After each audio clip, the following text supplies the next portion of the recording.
Hello, how are you? My name's Michael O'Keefe, but you can call me the Movie Mystic. So I'm doing something a little differently. Typically, when I post my reviews for a film festival, I do it as an upload, but I'm going live this time. Just for fun. Just for fun. It's not too many reviews. I'm going to try my best. If I screw up a little bit, know that I do edit those uploads where I'm reading. So, keep that in mind. I was able to see some stuff at Tribeca this year. Through Tribeca. I wasn't at Tribeca. I'm still very much in Canada. I ranked it here on my Letterboxd profile, Movie Mystic. So, yeah, here it is. Let's get rid of that suspense. 3, 2, 1, there we go. And, Stranger at the Gate, An Act to Worship, and The Wild One. Number 1 is the one with the poster. It's legit then. This is all I've been able to see. I didn't make a very aggressive effort this year. Same with South by Southwest. I did a little bit, well, not too much. So I hope you enjoy what I'm about to read to you. And I would love for you to subscribe to this YouTube channel where I review a bunch of stuff. I go live. I'm trying to go live every week now. There was a long period of time. God damn it. Long period of time. There was a period of time. There was a long period where I wasn't. But now I am. Sorry, I keep saying period of time. I've been doing it forever. And I'm consciously trying to snuff it out. Anyways, please sub to this YouTube channel. And then follow me on Twitter. Here's the Twitter. Movie Mystic. Movie_Mystic.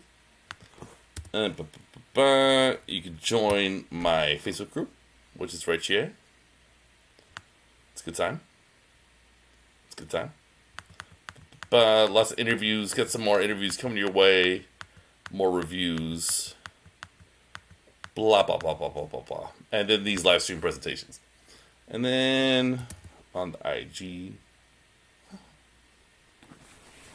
I'm trying to avoid my feed.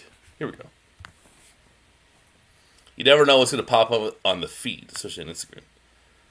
I love my Instagram, though. If you love movie images, you like the tactile nature of cinema, you're going to love my IG, yo. Movie Mystic 2022. Okay, let's get to the reviews. Enough talk. Oh, this is a dope one. Jailhouse 41. I'm going to have my review of the third movie in this series, Female Prisoner Scorpion, Be Stable, come up tomorrow. Anyways, my third favorite thing at the Tribeca Festival gets a 4-star rating. Oh yeah, it's also no longer the Tribeca Film Festival. That just changed this year. Now it's the Tribeca Festival. I don't know why. Anyways, I'm going to read it with you, or you can just read it while I'm talking. Do what you're going to do. Stranger at the Gate depicts a very extreme person with insights into shifts on an individual, which initially are sparkled throughout as shocks, but when I thought about it afterwards, it all seemed to make sense with this person's personality. Richard Mack McKinney is our focus in this half-hour documentary short. We get to meet his ex-wife and daughter, as well as people in the American Muslim community, which is the defining relationship in Mack's life. Mack grew up hard and turned to drugs. So he sought a structured life by then serving in the U.S. military for 25 years.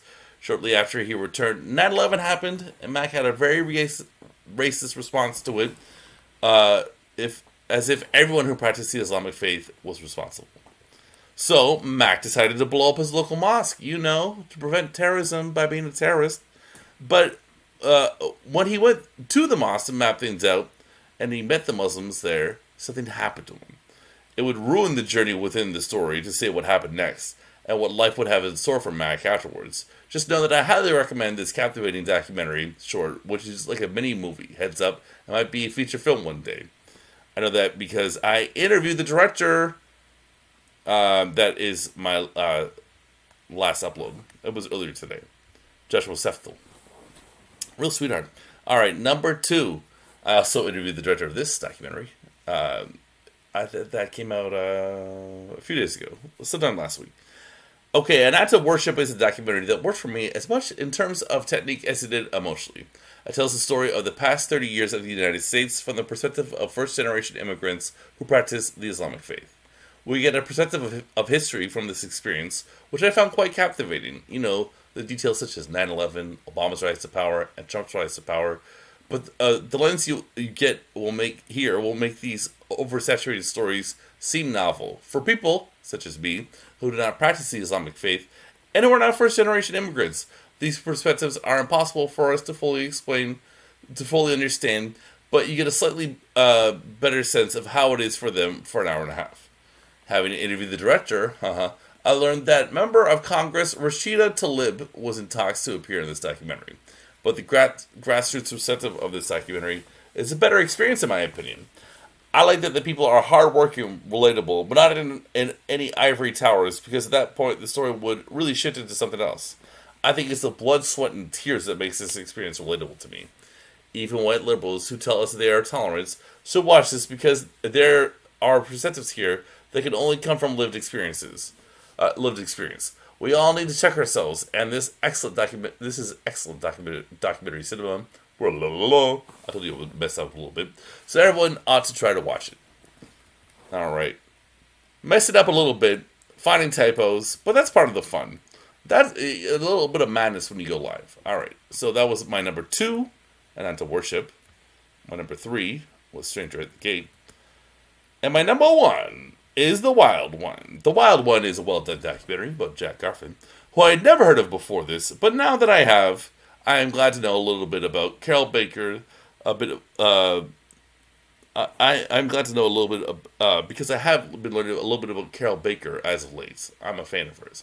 The complete Lenzi/Baker Giallo collection is a fantastic Blu-ray box set from several films, so expanding my knowledge further of the baby doll actress is rewarding Hollywood lore for this cinephile.